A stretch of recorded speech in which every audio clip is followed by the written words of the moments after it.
described presidential assent to the petroleum industry bill as a milestone to open visas of opportunity in the Nigerian oil and gas sector. Vice President Yemi Osinbajo says youths will play a more important role in party affairs. INEC charged to fully implement national policy on gender to encourage women participation in politics. Also on political updates today, we cast our eyes on the Plateau to monitor events there after the condemnable attack on passengers on route Bauchi over the weekend. I'm Fisayo Ogunfuyi. Welcome.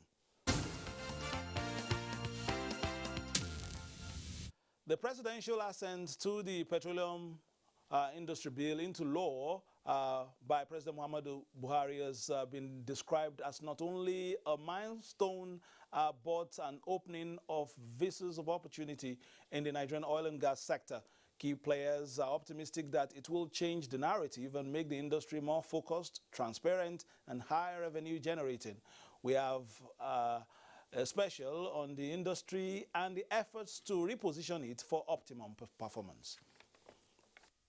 June 2021 marks the end of an era in Nigeria's legislative arm of government. It is the termination of the Petroleum Industry Bill's 18-year parliamentary journey.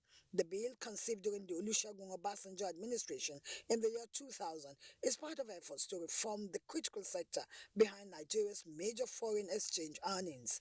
Therefore, the bill, being the longest bill in the Nigerian parliament, evoked skepticism of ever being passed. Experts says the signing into law by the president pertains a vibrant oil and gas sector and more revenue for Nigeria through investment opportunities, which was eluding the country for lack of confidence in the investment terrain and a clear policy framework. It will create additional infrastructure across petroleum value chain. Critical infrastructure will be developed utilizing the incremental revenue from increased petroleum activities. Greater confidence will be engendered. The present Nigerian National Petroleum Corporation, NNPC, will be reformed and incorporated as the Nigerian National Petroleum Company Limited as the organization assumes full commercial status. As the national oil company and also as an industry in this country, that is to produce the quick oil. Quick oil means that we have to monetize every resources that is available today so that we create the resources that will create the future for our country. Truth to be told, the oil and gas sector remain pivotal to Nigerian economy. The Petroleum Industry Act provides legal, governance, and regulatory and fiscal framework for the Nigerian petroleum industry, the development of host communities, and related matters. This, they say, is notching another high for the Buhari administration. The intention of the law by making NNPC a Kama company is for it to be commercially driven. They probably should be talking about NNPC being made a viable commercial entity that is allowed to operate in alignment with commercial interests and is not totally at the whims and caprices of those that own it. The Petroleum Industry Act empowers the Minister of Petroleum Resources to incorporate the NNPC as a limited liability company 6 months after the commencement of the act. The bill's assent into law is expected to make the Nigerian oil sector more attractive and competitive, as well as strengthen accountability. The petroleum industry stakeholder says the 3% assented to for host communities by the president is a giant step towards social justice for the impoverished host communities. They reiterated that no law is ever perfect or can take care of every human desire all at once. For now, Host Communities Trust Fund and Management will spearhead development of the communities. Impact of the new regime on Nigeria's global competitiveness and capital investment in the sector with focus on enhanced tax incentives as well as sustained frontier exploration. I want to appreciate the cooperation and partnership between the two arms of government, the legislature and the executive arm. We have been able to really cement the relationship so that we are able to work together seamlessly. The frontier exploration will be applied to all basins and undertaken simultaneously. Funding of exploration of Nigeria Frontier Basin is through the provision of 30% from the NNPC Limited profit. Vice President Yemi Osinbajo says he will continue to be an advocate of young Nigerians, especially those of his party, the All Progressives Congress, APC, to make sure that youths are fully involved in the affairs of the party. These are members of the All Progressives Congress National Youth Lobby Group, led by Ismail Ahmed. They are here in the office of the Vice President to present the report of the party's youth conference held in June this year. Welcoming the idea of young people in the party forming the group, the Vice President said the lobby group would need to deal with the issue of inclusion at the grassroots first. Vice President Yemi Osinbajo said the group is more relevant today than ever before because it's representing not only the young people, but that it has the energy to make sure that the party actually works for all Nigerians. The Vice President noted that though the political environment is complicated, the youths can get things done by their consistency and tenacity demonstrated in all aspects of political party engagements. Leader of the APC National Youth Lobby Group, Ismail Ahmed, thanked the Vice President for being a consistent voice and supporter of youth, regardless of political affiliations, but appealed for more youth integration in the affairs of the party across all levels. That's why the young people are everywhere. There's opportunity, and we have a president, a vice president, and leaders of the party who are very open to this idea of getting the future of the party being part of the present as well. The Plateau State government says it will not fold its arms and allow conflict merchants to take the state back to the dark days of ethno-religious crisis. Governor Simon Lalong said this while monitoring compliance to the 24-hour curfew imposed on Jos North local government area. The 24-hour curfew in Jos North local government followed rising cases of threats in the area. The governor, in company of heads of security agencies in the state and the intelligence response team deployed to Jos from the office of the Inspector General of Police, visited Jos North to assess the level of compliance. The team visited victims of the attack at the Bingham University Teaching Hospital and the Plateau Specialist Hospital, where Governor Lalong condemned in its entirety attacks on innocent people, assuring them of government's assistance. For those that are here, the first people is to go and take care of those who are challenged. Challenged in the sense that they are all helpless. Some of them are in the hospitals today with pains.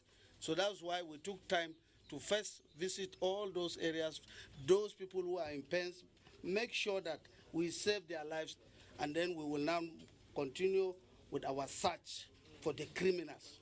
The governor appreciates the Inspector General of Police for deployment of more troops to the state as he expresses government's resolve to go after perpetrators of the heinous crime and ensure their prosecution. If you are found guilty, whether it's your relation, please forget about him because he will face the law. He called on the people to desist from sending wrong messages on social media, which he says accounted largely to the unwarranted loss of lives. Now, joining us via Zoom is the Honorable Commissioner for Information and Communication, Plateau State, Honorable Dan Manjam. Thank you for joining us. And can you hear me, Honorable Commissioner? Yeah, it's my pleasure. It's my pleasure. Yes, I can hear you. Can you hear me too? All right. So, and of course, also during this conversation, we will be joined by Major Gabriel Adofiku, retired immediate past Secretary General of the Retired Army, Navy, Air Force Officers Association. He's also is a security consultant. Let's start with you. What is happening at the moment in Jos? Yeah. Yes. Well, at the moment, we in Jos. There's a curfew. Jos North local government is under curfew. 24 hours. Local government and Basa local governments are under partial curfew beginning from 6 p.m. to 6 a.m. Right now, as I talk to you, we are about going into a meeting. I had to break down. There's a meeting of stakeholders who is who on the plateau. It cuts across elders, youth groups, community leaders, technocrats, which is security, and everybody that has plateau in his heart, past governors, legislators, both state and federal, have been invited for this meeting and see which way forward. That is right now what's happening. All right, Honorable Commissioner, while we work on your audio, we'll come back to you shortly. You rejoin us shortly. We are trying to work on your audio. Let's see if we can switch to Major Adofiku. Who is also joining us from Benue, whether we have better audio with you. Major, can you hear me?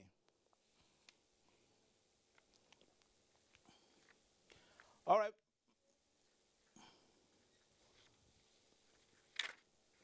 All right, so I will try to re-establish contact with our guests on the show. We're still talking about the just crisis and, of course, the efforts of government to make sure that they bring that under control. Let's take this report. Still talking security. The Provost College of Agriculture and Animal Science, Bakura in Zamfara State, Bibu Menasoro, says 20 persons were abducted by armed bandits in the school. An exclusive interview with NTA News, Provost of the college says the suspected bandits have made contact and demanded for ransom. I was kidnapped before, just a month ago. I know them, that's why I have to talk to them politely. So they said that these are the number we have. I said, let me hear from the student, and I got the number ranging from 1 to 20. So finally they said we should tell the parent and the government that they are demanding 350 million. NTA News camera has captured gunshots on the body of a car belonging to the commercial driver who was abducted along with the students and staff of the college. In the meantime, normalcy is yet to return to the college and its immediate community as people in the area and families of the victims continue to suffer the heartbreak of the unfortunate incident. The suspected armed bandits invaded the College of Agriculture and Animal Science Bakura in Zamfara State on Sunday night and shot sporadically, which resulted in the deaths of a policeman and 2 civilian guards. The bandits also abducted 23 persons, including 15 students and 5 staff of the college, though 3 of them later regained their freedom. A wife and 2 daughters of some of the kidnapped staff of the college, as well as a commercial driver who conveyed examinations booklet to the college from Gusau, are also part of the abductees. We'll still be back to our interview in Jos, but still talking security. The Nigerian police says it is pushing back against perpetrators of crime. The police paraded 39 suspects of armed robbery, kidnapping, gun running, car theft, and cybercrimes. I buy it from one guy in Jos. I will send him the money, and he will bring it to me. This suspect was arrested with 58 wraps of explosives suspected to be dynamites in Ikom, Cross River State, while trying to traffic the explosives into Cameroon. He's believed to be working with some secessionist group in Cameroon, and this is not his first time of supplying them with dynamites and other arms-related items. While this 46-year-old operating in Kano, Plateau and Abuja controls multiple gangs whose stock in trade is to hack phone numbers of innocent Nigerians, access their bank details, and withdraw money in their accounts. I used to reset any SIM that has alert, bank alert. I reset it and steal the money that is in your bank account. The Nigeria Police Force advised Nigerians to guard their phones jealously. As soon as your phone is stolen from you, the first thing you do will be to get across to your bank and get them to take necessary action to ensure that these cyber crooks don't use your phone. 13 AK-47 rifles, 2 RPGs, 750 AK live ammunitions, 11 AK-47 magazines, 30 live cartridges, 58 wraps of explosives suspected to be dynamites, 157 SIM cards, and 1 Turaya handset were recovered from the suspects. INEC and political parties have been advised to fully implement the national policy on gender to encourage women participation in politics. This was at a conference organized by the National Institute for Policy and Strategic Studies and other partners in Abuja. The results. So, women in politics, 39% participation, 5% representation.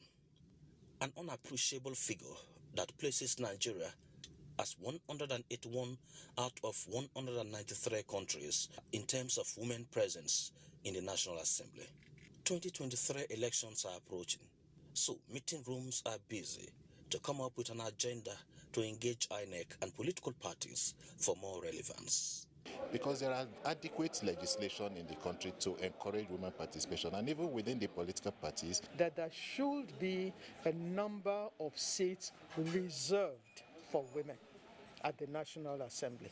We are trying as much as possible to see how we engage women more robustly, more closely, more inclusively, so that we involve in other men.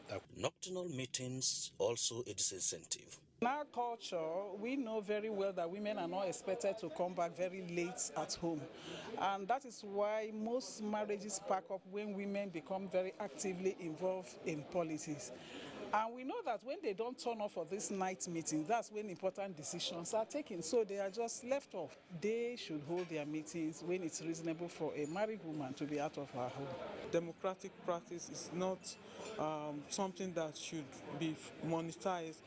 Well-articulated positions, still subject to legislative endorsement and some level of cooperation from their menfolk. All right, you're still watching Political Update. We're talking about security situation across the country, especially on the plateau, and we're hoping to rejoin the Commissioner, Honorable Commissioner for Information and Communication of the state, Honorable Dan Manjam. And while we're doing that, let's retake our earlier story to put the topic under focus, as well as also try to join Major Adofiku, who is at the moment in Benue, also trying to get in on our discourse today. The Plateau State government says it will not fold its arms and allow conflict merchants take the state back to the dark days of ethno-religious crisis. Governor Simon Lalong said this while monitoring compliance to the 24-hour curfew imposed on Jos North local government area. The 24-hour curfew in Jos North local government followed rising cases of threats in the area. The governor, in company of heads of security agencies in the state and the intelligence response team deployed to Jos from the office of the Inspector General of Police, visited Jos North to assess the level of compliance. The team visited victims of the attack at the Bingham University Teaching Hospital and the Plateau Specialist Hospital, where Governor Lalong condemned in its entirety attacks on innocent people, assuring them of government's assistance. For those that are here, the first people is to go and take care of those who are challenged. Challenged in the sense that they are all helpless. Some of them are in the hospitals today with pains. So that's why we took time to first visit all those areas, those people who are in pains, make sure that we save their lives, and then we will now continue with our search for the criminals. The governor appreciates the Inspector General of Police for deployment of more troops to the state as he expresses government's resolve to go after perpetrators of the heinous crime and ensure their prosecution. If you are found guilty, whether it's your relation, please forget about him because he will face the law. He called on the people to desist from sending wrong messages on social media, which he says accounted largely to the unwarranted loss of lives.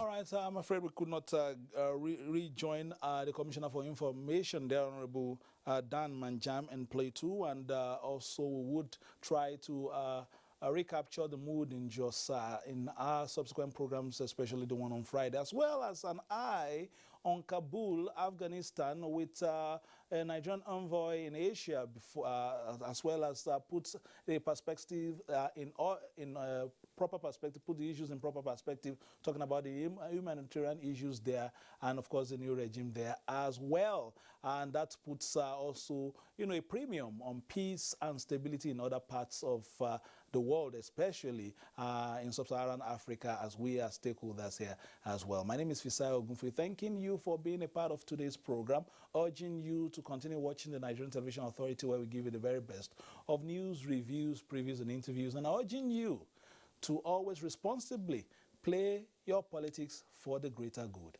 Bye-bye now.